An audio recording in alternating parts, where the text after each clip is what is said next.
സ്വന്തം ഖബറ് കുഴിച്ച് അതിനുള്ളിലിറങ്ങിയിരുന്ന് 190 ഖത്മ് പൂർത്തിയാക്കിയ ഒരു മഹദിയുടെ കഥ നിങ്ങൾ കേട്ടിട്ടുണ്ടോ? അതാണ് നഫീസത്തുൽ മിസ്രിയ റളിയല്ലാഹു അൻഹ.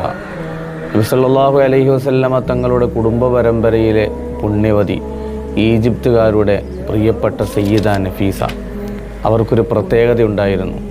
മരണശേഷം താൻ കടക്കേണ്ട ഖബറ് നേരത്തെ കുഴിച്ച് അതിലിറങ്ങിയിരുന്നായിരുന്നു അവരുടെ ആരാധനകൾ മുഴുവനും.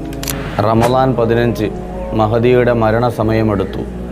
കഠിനമായ രോഗം ശരീരത്തെ തളർത്തിയിട്ടും നോമ്പ് ഉപേക്ഷിച്ചില്ല. ഭക്ഷണം കഴിക്കാൻ ആവശ്യപ്പെട്ടവരോട് നിറകണ്ണുകളോടെ മഹദി അവറുകൾ പറഞ്ഞത്, 30 വർഷമായി അള്ളാഹുവിനെ നോമ്പുകാരനായി കാണാൻ ഞാൻ കൊതിക്കുന്നു. ഇപ്പോൾ അതിന് സമയം വന്നിരിക്കെ ഞാൻ എങ്ങനെ ഭക്ഷണം കഴിക്കാനാ? സൂറത്തുൽ അൻആമിലെ സ്വർഗത്തെക്കുറിച്ച് പറയുന്ന വചനം ഓതിക്കൊണ്ട് നോമ്പുകാരിയായിരിക്കെ മഹദി അവറുകൾ ഈ ലോകത്തോട് വിട പറഞ്ഞു. അള്ളാഹുവിനെ അത്രമേൽ സ്നേഹിച്ചവർക്ക് മാത്രമേ ഇങ്ങനെയൊരു മടക്കം സാധ്യമാകൂ. മഹദി അവറുകളുടെ ദറജ അള്ളാഹു വർദ്ധിപ്പിക്കട്ടെ. അവരെ ബറക്കത്ത് കൊണ്ട് പരിശുദ്ധ റമളാനിലെ സുഹൃതങ്ങൾ അള്ളാഹു കബൂലാക്കട്ടെ.